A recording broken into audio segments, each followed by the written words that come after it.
This is the fan turbine that is found in the AC compartment of a car. I used it as a turbine in a previous video to make a hydro generator that produced very little voltage, and in that video I pointed out that the turbine didn't perform well because of the gaps between the scoops that passes from the outer parts to the inner parts of the turbine. So, water from the hose rushes in from the outer parts but leaves through the gaps that are between the scoops of the turbine, thereby losing useful energy in that process. So today, I covered those gaps using the type of paper that is used for massive roadside billboards. I lost the video where I covered it, but it's not complicated. All I did was take that paper and wrapped it around the inside of the turbine. And looking at the turbine before this modification, we can see that it has a curve that is also open and can let water out. So I cut the same paper into rectangles and laid them over each other all around the curved edges of the turbine to cover those gaps. And then I used the same method as in the previous video to mount the turbine and the generator.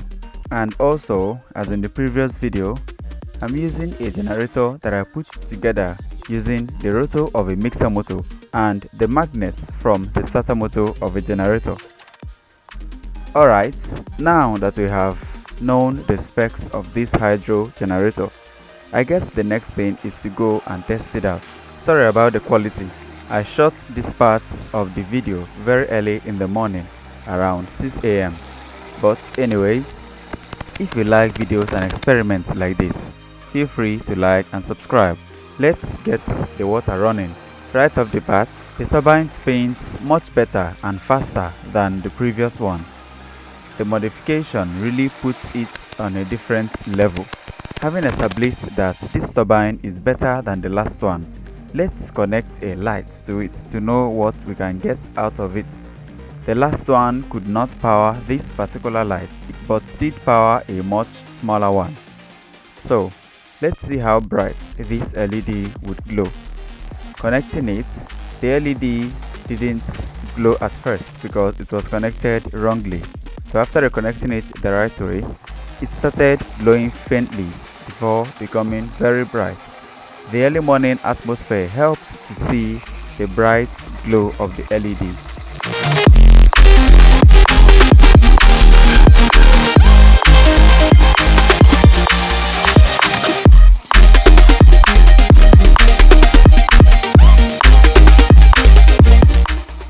Now, let's connect a multimeter to know the exact amount of voltage we are getting from this experiment.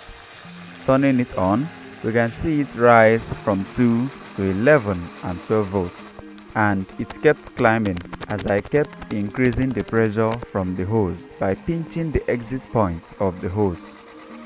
The highest I was able to get from this was around 21 volts, and I'm quite impressed with those results.